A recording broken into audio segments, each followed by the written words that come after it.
Naaresto ang isang lalaki sa isinagawang drug buy-bust operation ng Station Drug Enforcement Team ng Police Station 9 sa Barangay Balabago, Haro, Iloilo City, ito lamang ika-20 ng Hulyo taong kasalukuyan. Kinilala ang suspect na si Ayas Eugene, 48 anyos at residente na nasabing lugar. Ayon kay Police Captain Jeffrey Delgado, officer in charge ng ICPS 9, isang linggo nilang minomonitor ang suspect di umano bago isinagawa ang operasyon.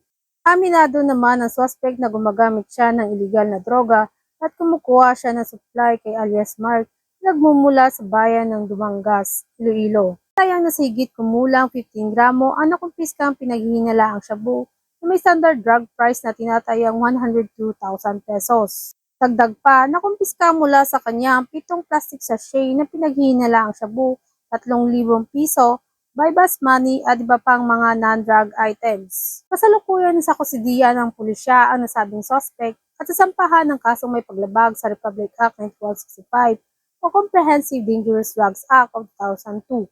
Hindi tumitigil ang Iloilo City PNP na madakip ang pinagmula ng iligal na droga sa kanilang nasasakupan para sa mas mapayapang Western Visayas. Mula dito sa Iloilo Police Provincial Office, ako ang inyong Police News Network Correspondent Patrolwoman Reza Valencia, alagad ng batas, taga-taguyod ng Balitang Pulis.